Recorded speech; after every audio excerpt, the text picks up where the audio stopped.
Hello my dear students, कैसे हैं आप बच्चों। मैं आशा करती हूँ आप अच्छे होंगे। तो बच्चों, आज हम अपना वीडियो में पार्ट नंबर 6 पढ़ने वाले हैं व्याकरण में, और हमारे पार्ट का नाम है क्रिया। क्रिया को समझते हैं, क्रिया क्या होती है। देखें इसमें क्या बोला है। हम अपनी आँखों से, नाक से, दांत से और कान से, आँख से देखते हैं, नाक से सांस लेते हैं और दांत से खाते हैं और कान से सुनते हैं। भाई यही सारी चीजें होती हैं। आंखों से हम देखेंगे, नाक से हम सांस लेंगे, दांतों से खाएंगे और कान से हम सुनेंगे। ठीक है। आगे बोला है हम हाथ से क्या करेंगे, नहाएंगे, खाएंगे और खाना पकाएंगे। पैर से हम चलेंगे, कूदेंगे और रस्सी कूदेंगे। ठीक है। अब हमने बहुत सारी चीजें समझी ऊपर। ठीक है, अलग अलग चीजें हमें बताई गई, यानी कि दौड़ना, भागना, खेलना, कूदना, खाना पकाना, नहाना, दांत साफ करना, ये सारे क्या है, हमारे काम हैं। ठीक है। जिन शब्दों से किसी कार्य के करने या होने का पता चलता है वे क्रिया शब्द कहलाते हैं। ठीक है। जिन शब्दों से हमें ये पता चलता है कि हमारा कार्य हो रहा है या हो चुका है या चल रहा है, वो सारे ही शब्द क्या कहलाएंगे, क्रिया कहलाएंगे। ठीक है। तो ये हुई हमारी क्रिया शब्दों की बात। बिन क्रिया शब्दों के कोई भी वाक्य पूरा नहीं होता। जैसे मैं खाना, क्या आएगा यहाँ पे, मैं खाना खाऊंगी। मैं अपना पाठ याद कर रही हूं, तो याद कर रही हूं, खाऊंगी, ये सभी क्या हो गए, दोनों शब्द क्रिया हो गए, यानी कि काम हो रहा है, हमारा चल रहा है। तो ये क्या है, हमारी क्रिया। देखना, खाना, पीना, पढ़ना, लिखना, उड़ाना, पकाना, बोना, गाना, खेलना, ये सभी क्रिया शब्द हैं। इस प्रकार सोना, जागना, उठना, बैठना, गिरना, कूदना, दौड़ना, भागना आदि ये सभी भी क्रिया शब्द हैं, क्योंकि ये काम ही तो हो रहा है सारा। कोई कोई वाक्य एक क्रिया शब्द से भी पूरा हो जाता है। जैसे कि माँ ने पुस्तक पढ़ी, पढ़ी क्या हो गया, काम हो गया हमारा, तो पढ़ना हमारा काम, वाक्य पूरा।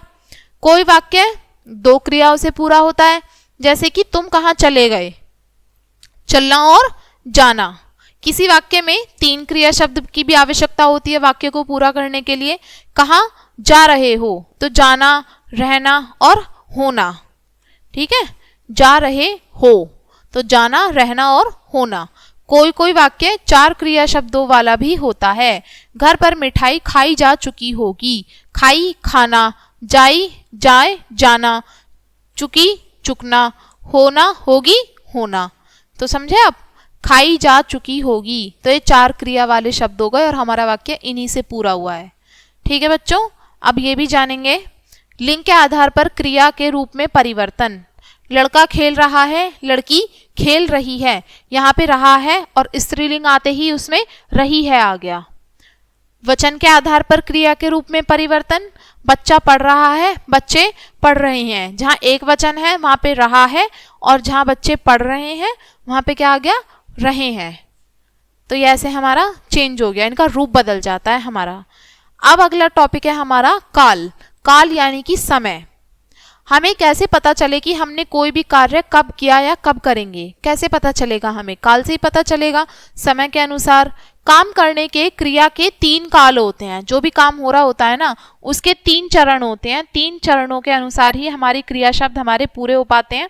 जैसे कि पहला है भूतकाल, वर्तमान काल, भविष्यत काल। तीन है ये काल, हमारे तीन हैं। भूतकाल से हमें पता चलता है जो काम हमारा पिछले समय में किया जा चुका है वो किसके अंदर आएगा, भूतकाल के अंदर। भूतकाल यानी कि पास्ट टेंस, जो समय हमारा बीत चुका है। जैसे कि हम कल विद्यालय गए थे, तो ये क्या हो गया, बीते हुए समय में विद्यालय गए थे ना, तो ये भूतकाल की बात हुई। अब दूसरा है हमारा वर्तमान काल। वर्तमान काल हमें ये बता रहा है कि काम हमारा अभी फिलहाल करंट में चल रहा है। जो काम हमारा अभी वर्तमान समय में चल रहा है, जो क्रिया हमारी अभी चल रही है, वो किसके अंदर आएगी, वर्तमान काल के अंदर। जैसे कि मैं पढ़ाई कर रही हूँ, तो रही हूँ अभी कर रही है ना वो फिलहाल में, तो वो वर्तमान काल हुआ। फिर है भविष्यत काल। भविष्यत काल नाम से भी पता चल रहा है जो काम हमारा आने वाले समय में होने वाला है या आने वाले समय में होगा, वो किसके अंदर आएगा, भविष्यत काल के अंदर। जैसे कि हम कल दिल्ली जाएंगे, तो हम कल दिल्ली जाएंगे में क्या हो गया, भविष्यकाल यानी कि आने वाले समय में हम जाएंगे, इसलिए हमारे पास क्रिया के कुछ शब्द हैं, इनको हमें पढ़ना है। भूतकाल में क्या है? था, हो गया, हो चुका। ठीक है। वर्तमान काल में है, हो रहा है या करता है, यानी कि काम के चलने का हमें पता चलता है। भविष्यत काल में होगा, रहेगा या करेगा। इसमें गा गे गी आएगा, इसमें रहा है, रहे हैं, रही हैं, और इसमें था, हो गया, हो चुका। ठीक है, ये तीनों काल थे, हमने पढ़े। आइए कुछ उदाहरण पढ़ते हैं। भूतकाल के कुछ उदाहरण हैं। हम सब 2 वर्ष पूर्व आगरा गए थे। पीछे बीता हुआ समय है, तो ये किसमें आ गया? हमारा भूतकाल में। वर्षा हो चुकी, खत्म हो गई वर्षा, तो ये भूतकाल का उदाहरण है। तुम्हारा काम हो गया, अर्थात कार्य हमारा समाप्त हो चुका है, खत्म हो गया है। अब हम बात करें वर्तमान काल की, यानी कि जो समय आने वाला है, जैसे कि चल रहा है। तुम क्या कर रहे हो? वह पाठ पढ़ता है। पक्षी उड़ रहे हैं। तो ये काम अभी फिलहाल में चल रहा है, इसलिए वर्तमान काल में है, यानी कि काम चल रहा है, क्रिया हमारी हो रही है। अब बात आती है भविष्यत काल की। तुम बड़े होकर क्या करोगे?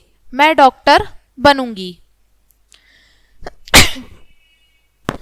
हम जल्दी ही पाठशाला पहुंच जाएंगे। गे, गी, गे, ये सब किस में आएगा? भविष्यत काल में, यानी कि आने वाले समय में ये क्रियाएं होंगी। ठीक है, तो ये हुआ हमारा तीनों काल के बारे में, हमने कुछ उदाहरण पढ़े इनके। तब बच्चों अब हम देखें हमने क्या सीखा इस पाठ से। जिन शब्दों से किसी कार्य के करने या होने का पता चलता है उन सभी को क्रिया कहते हैं। क्रिया यानी कि जो भी काम हमारा हो रहा है वो। क्रिया शब्द काल समय के अनुसार बदल जाते हैं। क्रिया एक शब्द की भी होती है और अनेक शब्दों की भी होती है। हे, थे, थी, था, ये सभी भी हमारी क्रियाएं हैं। तो इस पाठ में हमने यही सब सीखा बच्चों। तो चलिए इस पाठ को हम यहीं पे ख़त्म करते हैं, और मैं आशा करती हूँ कि आपको ये समझ में आ गया होगा, और इसको हम यहीं पे ख़त्म करेंगे इसी वीडियो के साथ में। और आपका वीडियो देखने के लिए धन्यवाद।